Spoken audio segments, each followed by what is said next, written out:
स्थान है। हमारी प्रार्थना है यदि पूर्व के दीक्षा लिए हुए शिष्य भी सुन रहे हों और आज जो ले रहे हैं वो भी अगर सुन रहे हैं, बाहर जो खड़े हैं वो भी अगर सुन रहे हैं श्री वैष्णव, तो आप सब जगह जाइए, लेकिन एक बार श्री रंगजी मंदिर जरूर जाइएगा और वहां बैठ करके जो गुरु मंत्र प्राप्त हुआ कम से कम उसकी 8 मालाएं कीजिए, क्योंकि हमारे गुरु मंत्र में अष्टाक्षर है, 8 अक्षर हैं, इसलिए 8 माला तो कंपलसरी है, करना है। उसके बाद आपकी क्षमता पर निर्भर करता है। वृंदावन में श्री रंगजी मंदिर में ठाकुर जी ऐसे विराजमान है, आप देखोगे वहां जाके तो ऐसे हैं। उसमें भाव क्या है कि ठाकुर जी यहां भी गैया चरा रहे हैं। जो सब जगह शंख चक्र गदा पद्म धारण करके ठाकुर जी खड़े रहते हैं, वो रंगजी मंदिर में एक हाथ में तो मानो जैसे छड़ी है और हाथ उठा के ऐसे गैया चराते हुए चल रहे हैं नारायण भगवान। तो वो इष्ट हमारे यहाँ रंगजी में विराजमान है, आप सब उनका दर्शन कीजिएगा। आज श्री वैष्णवी दीक्षा आप ग्रहण कर रहे हैं, हमारी वैसे ऐसी आज्ञा है, अगर बाहर की जो पंक्ति है उसमें कल और परसों के दीक्षा लिए हुए अगर वैष्णव खड़े हैं तो उनको सबसे पीछे बैठाने की अनुमति दे दो, क्योंकि वे सब तो श्री वैष्णव ही हैं और उनको दीक्षा क्रम देखने सुनने में कोई ऐसा दोष नहीं है। वैसे तो दोष किसी को भी नहीं है, लेकिन परंपरागत जब भाव होता है तो उसको गोपनीय रूप से किया जाता है, इसलिए सबको भीतर आने की अनुमति नहीं मिल पाती। पर जो श्री वैष्णवी दीक्षा पिछले 2 दिनों में ले चुके हैं, अगर वो यहाँ हैं तो वो पीछे बैठ करके अपना गुरु मंत्र करते रहें, ऐसी भावना है। आप सब लोग आज दीक्षा ग्रहण करने वाले हैं, आज अंतिम सत्र है दीक्षा का। बंधुओं, कुछ विशेष भाव बहुत ध्यान से सुनिए। प्रभाव में आकर के दीक्षा मत लीजिएगा, ये जीवन भर का संबंध आज स्थापित हो जाएगा। आज से लेकर के मृत्यु पर्यंत आप श्री वैष्णव हैं, आप आचार्य परंपरा में हैं, लक्ष्मी नारायण आपके इष्ट हैं, ये स्थापित हो जाएगा। आप चाह करके भी कल कहीं और आपका मन जाए, क्योंकि मन बहुत चंचल है, कभी कहीं ऐसे भटकता है। इसलिए हम बार बार निवेदन कर रहे हैं कि पहले मन को पूर्ण रूपेण आप समर्पित कर दीजिए, तभी दीक्षा ग्रहण कीजिएगा। कल किसी लाली ने हमको लिख करके भेजा, महाराज जी मैं बहुत समय से प्रतीक्षा कर रही थी कि आप दीक्षा देना शुरू करेंगे तो मैं लूंगी, लेकिन जैसे ही आपने घोषणा की दीक्षा की, उसी दिन मन में एक पता नहीं कैसा एक भय जैसा आया कि क्या मैं योग्य हूं, क्या मुझे लेनी चाहिए। बोले मैं पिछले 5 वर्ष से प्रतीक्षा कर रही थी, पर आपने जैसे ही आज्ञा की उसके बाद मेरे चित्त में पता नहीं एक घबराहट सी और एक भय जैसा आया कि क्या मैं वास्तव में अधिकारी हूं, अब मुझे क्या करना चाहिए आप बताइए। तो हमने कहा अभी भय से दीक्षा मत लेना, नहीं तो कल्याण नहीं होगा। देखो कुछ संबंध ऐसे हैं वो अगर भय से निभाने पड़ जाएं तो उन संबंधों में सदा दरार बनी रहेगी, उन संबंधों में कभी भी संबंध सुख का अनुभव नहीं होगा। उसमें विवाह संबंध अगर भय से किया गया है पत्नी के द्वारा या पति के द्वारा, बेचारा जीवन भर रोएगा, क्यों भय से किया, डर के कर लिया, अब जिससे भी डर के किया हो। ऐसे ही कुछ संबंधों में एक विशिष्ट संबंध गुरु शिष्य का है। यहां पर भी अगर भय के साथ, प्रभाव के साथ, आकर्षण में आकर के, देखा देखी करके सब ले रहे हैं तो हम भी ले लेते हैं, इस भाव से अगर आप संबंध में आते हैं तो इससे कल्याण नहीं हो पाएगा। जो गुरु तत्व अपना कार्य करेगा वो कर नहीं पाएगा। इसलिए हम अभी भी आपको अवसर दे रहे हैं कि मंच पर आने से पहले अपने चित्त से 5 बार पूछिएगा, क्या हमें इन्हीं से ही दीक्षा चाहिए? 5 बार मन कहे हाँ हाँ हाँ हाँ हाँ, तभी आइएगा, तभी दीक्षा ग्रहण कीजिएगा। नहीं तो ना हमें भीड़ बढ़ानी है और ना आप लोगों का अनहित करना है, सबका कल्याण हो ऐसी हमारी भावना है। अच्छा एक बात, दूसरी बात, हमारा भजन इतना नहीं है, हमारा तप इतना नहीं है कि हम कल्याण करें। हम जब दीक्षा ग्रहण कराते हैं तो संपूर्ण आचार्य परंपरा, हमारे आदि आचार्य से लेकर के हम तक जितने आचार्यों ने जितना भजन बल किया है सबका फल मिलता है। एक व्यक्ति में इतनी सामर्थ्य नहीं है कि वो आपके जीवन को तारे। कई लोगों के मन में आ सकता है ना, इतने सारे वैष्णवों को दीक्षा दे रहे हैं, क्या आपने खुद में इतनी क्षमता है, आप स्वयं का कल्याण करने के योग्य हैं जो इतनों का कल्याण कर रहे हैं? तो ये बात स्पष्ट रूप से समझ लीजिए, जब आप परंपरा में दीक्षा लेते हैं तो केवल एक व्यक्ति का फल नहीं मिलता, संपूर्ण परंपरा का आशीष प्राप्त होता है।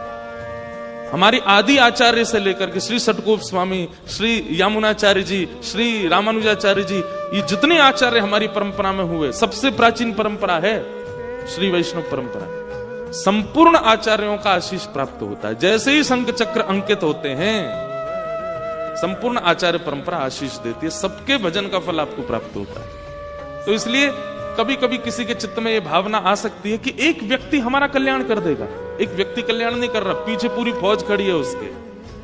हम दीक्षा देने से पूर्व पद्मनाभ मंदिर दर्शन करने गए, वहां आज्ञा ली जहां पर भगवान शेषनाग पर विराजमान है। उसके बाद कन्याकुमारी से 35 किलोमीटर दूर पड़ता है तोताद्री मठ, हमारे रामानुज संप्रदाय का प्रधान पीठ, वहां से आज्ञा लेने गए। वहां सारे नियमों का पालन किया, वहां पर बैठकर के गुरु मंत्र द्वय मंत्र का पाठ किया, वहां से आज्ञा लेकर के आए। उसके बाद पूज्य पिताजी महाराज का गुरु स्थान जगन्नाथपुरी में है, तो वहां गए और वहां के पूज्य स्वामी जी से आज्ञा लेकर के आए। फिर जगन्नाथ महाप्रभु से आज्ञा लेकर के आए। वृंदावन आकर के रज रानी से, रस रानी से, महारानी से, श्री राधारमण लाल, श्री राधा वल्लभ लाल, बिहारी जी, गोवर्धन नाथ और प्यारे गिरधर लाल, सबसे आज्ञा ली। फिर हमारे परम पूज्य गुरुदेव भगवान पूज्य पिताजी महाराज से आज्ञा ली। सबसे आज्ञा लेकर के तब आपको दीक्षा दे रहे हैं। एक व्यक्ति में सामर्थ्य नहीं, पूरी फौज खड़ी है, संपूर्ण रामानुज संप्रदाय खड़ा है आपको बल देने के लिए, भगवत प्राप्ति कराने के लिए। इसलिए एक व्यक्ति का भाव मत समझिएगा, एक व्यक्ति की विशेषता नहीं है, संपूर्ण परंपरा का आशीष प्राप्त होता है दीक्षा ग्रहण करने पर। तो ये सब भाव है। आप सब लोग यहां पर जैसे क्रम बताया वैसे आते जाएंगे। सब लोग मौन धारण करेंगे जब तक दीक्षा नहीं हो जाएगी। मौन धारण करके केवल अपने इष्ट का स्मरण करो। आपको जो स्वरूप ठाकुर जी का अच्छा लगता है उसका स्मरण करते हुए भगवत नाम करते रहो। यहाँ एक एक करके सब लोग आते जाएंगे, दीक्षा ग्रहण करते जाएंगे। जो मंत्र विधि हम बताएंगे उसको बहुत ध्यानपूर्वक सुनेंगे। एक हमारा मन हो रहा है, कल से हम अभी उद्घोषणा कर रहे हैं, जितने भी वैष्णवों ने 3 दिन के अंदर दीक्षा ग्रहण की है, आज पूज्य पिताजी की कथा के बाद थोड़ी देर हम भी समय रहा तो प्रवचन करेंगे। उसके बाद जब यहां से समस्त श्रोता वैष्णव चले जाएंगे तो सारे शिष्यगण अगर वो उपस्थित हैं वृंदावन में, तो सब लोग पुनः रात्रि को यहाँ एकत्रित होंगे 8 बजे के बाद, और श्री गिरधर लाल जी यहाँ पधारेंगे। और आप सब लोग जैसे अभी क्रम से बैठे हैं, बस ऐसे ही आप सब लोग बैठेंगे नहीं, खड़े हो जाएंगे और श्री गिरधर लाल जी पालकी में बैठ के सब लोगों को शरणागति प्रदान करेंगे। क्योंकि हमारे एक आचार्य चरण का कल फोन आया, बोले महाराज जी आपके सेवा के ठाकुर जी गिरधर लाल है। मैंने कहा, बोले उनके प्रतिनिधि वरदराज भगवान है। तो बोले एक काम और कर दीजिए, आज दीक्षा का अंतिम दिन है, तो रात्रि में जितने वैष्णव उपस्थित हों वृंदावन में, सबको ये संदेश भिजवा दें कि सब उपस्थित हो जाएं, और रात्रि में एक बार श्री गिरधर लाल जी पालकी से अपने सब शरणागतों को देख लें। आप उनको नहीं देखेंगे, वो आपको देखने आएंगे। आप सबको देख लेंगे एक बार। आप लोग ऐसे ही वेशभूषा में रहिएगा, माताएं सब भारतीय परिधान में, भाई लोग हमारे धोती वगैरह में, तो संभव लगेगा, ज्यादा भीड़ भाड़ नहीं हुई। वैसे तो जो श्री वैष्णव परंपरा में 3 दिनों में नहीं आए, वे लोगों से तो हम बहुत अनुनय विनय करके कहेंगे कि वे बाहर ही रहें। जितने शरणागत हुए हैं बस वही यहाँ रहेंगे। सबके बीच ठाकुर जी पालकी में खूब प्रेम से विराजेंगे। आप सब लोग उनको प्रणाम कर लेना, वंदन कर लेना, क्योंकि मूल रूप में शरणागति आचार्य के ठाकुर की ही होती है। जिस आचार्य से आपने दीक्षा ली, उनके ठाकुर से ही आपका संबंध हुआ, बस संबंध कराया हमने। आप हमारे नहीं हो रहे हैं, आप गिरधर लाल जी के हो रहे हैं, आप प्यारे लाल जी के हो रहे हैं। तो इसलिए उस भाव का पालन कीजिएगा।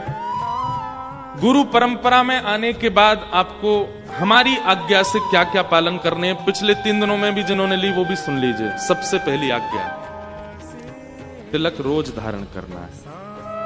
अगर घर में सूतक है, पातक है, या फिर माताएं बहनें अनुचित काल में हैं, तो उस समय प्रयास करें कि जल का तिलक कर लीजिए। जल लीजिए हाथ में और केवल जल का स्मरण करके, और आपको जो द्वय मंत्र मिलेगा उस द्वय मंत्र का पाठ करते हुए तिलक का धारण कर सकते हैं। क्योंकि द्वय मंत्र को हर स्थिति में बोला जा सकता है। मंत्र क्या है वो हम माइक पर नहीं, यहाँ आएंगे तब बताएंगे। आप पवित्र हैं अपवित्र हैं, हर स्थिति में द्वय मंत्र बोल सकते हैं। तो द्वय मंत्र का जाप करते हुए नित्य तिलक लगाना है। शुद्ध अवस्था में है तो रोली जो मिलेगी उसका तिलक करना है। भाई लोग, बहन लोग ध्यान रखें कि जो श्री लगाएंगे उससे कम 1 उंगली की दूरी पर भगवान के चरणारविंद होने चाहिए, जो श्वेत तिलक है, और नीचे आसन होना चाहिए। कहीं से भी श्री से उसका स्पर्श नहीं होना चाहिए। तिलक रोज करना है। भाई लोग ऐसे हमारी तरह तिलक करेंगे, और माताएं बहनें जो हैं वो छोटा सा यहाँ पर वी आकृति से नीचे धारण करेंगे, बीच में छोटी सी बिंदी जैसे आप लगाते हैं वैसे श्री ये रोज धारण करना है। आपके स्वरूप आज हम सुबह देख रहे थे, जितने शिष्यगण थे, इतना हृदय में आनंद हो रहा था। सोचो आपके श्री स्वरूप को देख करके आचार्य प्रसन्न हो जाए तो समझो कि उसके चित्त में बैठे ठाकुर जी प्रसन्न हो रहे हैं। तो हमारी आज्ञा से सबसे पहली आज्ञा तिलक रोज धारण करना है। चाहे कोई आपका उपहास करे, चाहे कोई आपके बारे में गलत कहे, चाहे कोई आपको अनुचित बोले, तिलक आपको नित्य धारण करना है। दूसरी बात, प्याज, लहसुन, मांस, मदिरा आदि किसी भी अभक्ष वस्तु का अब सेवन नहीं करना है। कोई कह रहा था हॉस्टल में रहते हैं, कोई कह रहा था भैया प्रेम में तो इस स्थिति में आ जाते हैं प्राण चले जाएं पर तुम्हें नहीं छोड़ूंगा। ऐसा होता है ना प्रेम। ऐसे ही आप इस आहार के प्रति हो जाओ कि भाई प्राण चले जाएं पर हम ये नहीं खाएंगे, भूखे रहना मंजूर है पर इसको नहीं खाएंगे। आपके सामने कोई मांस प्रस्तुत कर दे, आप खा लोगे? नहीं खाओगे। चाहे भूख लग रही हो, मांस खा लोगे? नहीं खाओगे। ठीक वैसे ही अब अनुचित वस्तुओं का त्याग वैसे कर दीजिए जैसे सामने विष प्रस्तुत हो जाए, कोई विष रख दे तो आप विष पता चल जाए विष है तो उसको पाएंगे नहीं, उसका सेवन नहीं करना। भैया देखो बाह्य पंच संस्कार तो हम कर देंगे, लेकिन आंतरिक शुद्धि के लिए आपको आहार शुद्ध करना पड़ेगा। दूसरी आज्ञा। तीसरी आज्ञा, गुरु मंत्र, द्वय मंत्र और चरम मंत्र जो हम बताएंगे उनका जैसा नियम बताएंगे वैसा आपको पालन करना है, नित्य करना है। आप सब लोग जप करेंगे, आप सब लोग नित्य माला करेंगे और जैसा हम व्यवहार बताएंगे वैसा करेंगे तो ये हमारी जिम्मेवारी है। आपके घर में, आपके नगर में, आपके स्वप्न में, आपके अनुभव में ठाकुर जी प्रकट होंगे, ही हम जिम्मेवारी से कह रहे हैं। बस जैसा नियम बताएं वैसा पालन कीजिएगा। चौथी बात, पर निंदा नहीं करनी है। कोई हरिवंशी है, कोई हरिदासी परंपरा से है, कोई गौड़िया वैष्णव परंपरा से, कोई रामानंदी परंपरा से है, और आप लोगों का कभी मिलन हो और आपकी वार्ता हो और वो व्यक्ति अपने संप्रदाय की बात कहे और कहीं ना कहीं आपके भाव और उनके भाव में मिसमैच हो, तो आपको उनकी निंदा नहीं करनी है। अगर वे आपकी निंदा कर देते हैं, मान लीजिए आपसे कोई कह देता है कि अरे आपकी परंपरा में तो ये है, आपकी परंपरा में तो ये है, हाथ जोड़ करके सुन लीजिए। हमारी चौथी आज्ञा यह है कि दीनता आनी चाहिए। दूसरा व्यक्ति आपका अपमान करे, आपकी परंपरा का, आपके गुरुदेव की निंदा करे, तो आप दीन बन करके मुस्कुरा करके उनको प्रणाम करके वहां से प्रस्थान करो। विवाद नहीं करना है, क्योंकि अभी संप्रदायवाद में ऐसा हो गया है कि जब संप्रदाय में आ जाते हैं तो फिर दूसरे संप्रदायों को हम कुछ नहीं समझते। पर भैया हमारे शिष्य बन रहे हो तो ये बात नहीं करनी है। कभी गौड़िया वैष्णव आपके नगर में आते हैं उनको भी सुनने चाहिए, कभी रामानंदी वैष्णव आपके नगर में आते हैं तो उनको भी सुनने चाहिए, कभी हरिवंशी आपके सन्मुख आते हैं तो उनको भी प्रणाम कीजिए। आप सबका सम्मान करेंगे, दूसरे आचार्यों के शिष्यों की तरह आप नहीं करेंगे व्यवहार। आप सबके प्रति दीनता, सबके प्रति प्रेम, सबके प्रति व्यवहार रखेंगे। पर निंदा नहीं करनी है, पर गुरु के प्रति दुर्भाव नहीं रखना। हम तो ये कहेंगे कि भैया आप किसी अन्य की कथा में जाएं तो आपका उठना बैठना और स्वरूप बता दे, ओहो ये तो गिरधर लाल जी के सेवक हैं, आपके स्वरूप से ही पता चल जाए। आपको देख करके आचार्य चरण, दूसरे आचार्य चरण अपने आप बोले तुमने गिरधर लाल जी की शरणागति ली है क्या? इंद्रेश जी के शिष्य बोले हाँ जी महाराज। आपने बताया नहीं, आपको देख के पता चल जाए। उसके लिए अपने आचरण में, व्यवहार में, स्वरूप में दीनता लानी है। आज के बाद यहां 5 संस्कार होंगे आपके। 5 संस्कार कौन कौन से?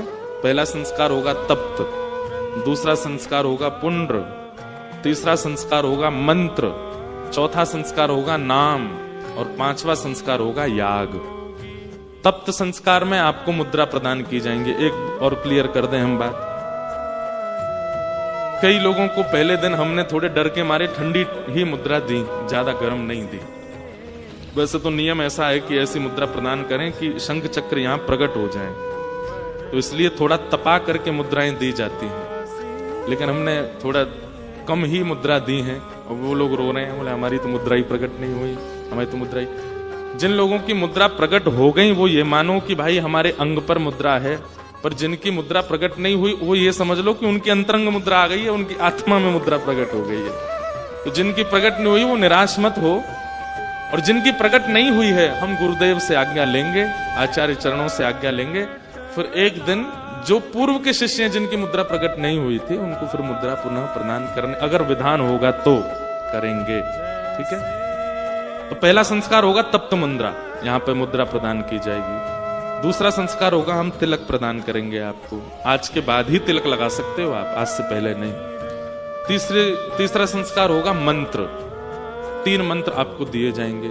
चौथा संस्कार होगा आपका नामकरण, आज तक आपका जो नाम है उस नाम में या तो हम परिवर्तन कर देंगे या उस नाम में कुछ जोड़ करके एक दीक्षा का नवीन नाम प्रदान करेंगे। और अंतिम मुद्रा होगी, अंतिम संस्कार होगा याग। यहां से जब आप लोग जा रहे होंगे तब वरदराज भगवान आपके सिर पर पधराए जाएंगे, आपको अपनी किसी दुर्व्यवहार का त्याग करना है। आज तक जो दुर्व्यवहार आपके अंदर था, दुर्गुण आपके अंदर था, वो यहां त्याग करके ही जाना है। मान लीजिए अगर वो नहीं किया तो 4 ही संस्कार रह जाएंगे और दीक्षा पूरी नहीं होगी। दीक्षा पूरी ही तब होगी जब आप यहां किसी को त्याग करके जाएंगे, किसी विचार का, किसी भाव का, किसी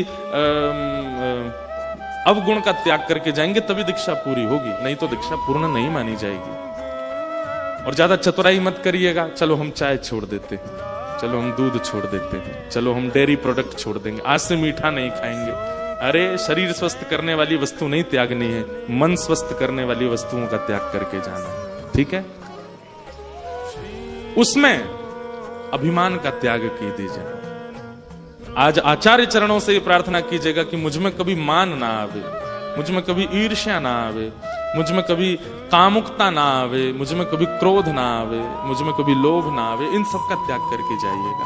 आपको एक बात कहें, आपको लग रहा होगा हम कैसे त्यागें यार, ये चीज तो हमारे अंदर बैठी है, हम तो त्याग ही नहीं पाएंगे। आज अवसर है, 4 संस्कारों के बाद यहां बोल जाना। भले ही आप मन से नहीं कह पा रहे कि मैं छोड़ पाऊंगा, कोई दुर्व्यवहार है या कोई दुर्व्यसन लगा हुआ है, आप अभी सोच रहे हैं मैं कैसे त्यागूंगा, ये तो मुझसे छूटेगा ही नहीं। आज अवसर है, यहां 4 संस्कार के बाद जब वरदराज भगवान आपके सिर पर पधराए जाएं, उस समय बोल देना मेरा ये अवगुण छूट जाए। आप खुद अनुभव करोगे वो छूट जाएगा।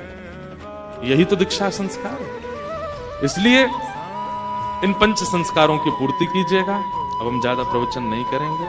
आप सब लोग, एक हमने विषय रखा है कि एक पोर्टल बनाया जा रहा है आज, क्योंकि सब लोग फोन चलाते हैं, सब लोग सोशल मीडिया पर होते हैं, तो एक नया एक पोर्टल बनाया जा रहा है जिस पोर्टल पर सारे शिष्यों को जोड़ दिया जाएगा। और महीने की या तो एकादशी या फिर पूर्णिमा पर हम आप लोगों के साथ वहां लाइव चर्चा किया करेंगे। उस लाइव चर्चा में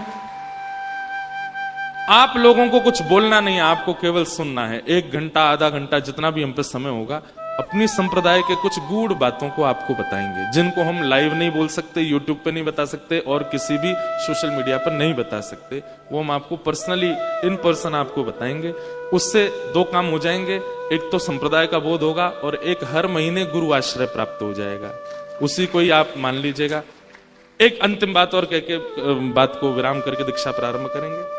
आप जिस भी नगर से आते हैं, उस नगर में जब भी कथा होती है, उस नगर में जब भी भागवत जी पधारे, गिरधर लाल जी पधारे, विशेष अधिकार के साथ आप हमसे मिलने आइए, गिरधर लाल जी का दर्शन करने आइए, और हो सके तो 7 दिन वहां सेवा में रहिए। आपको अधिकार है सेवा में रहने का। इसलिए जब कभी भी आपके नगर में कथा होती है, आप पूर्व ही संस्था में या भक्ति पथिकों से बात कर लीजिए, बोले भैया महाराज जी आ रहे हैं 1 महीना बाद, गिरधर लाल जी आ रहे हैं, हमको सेवा दो।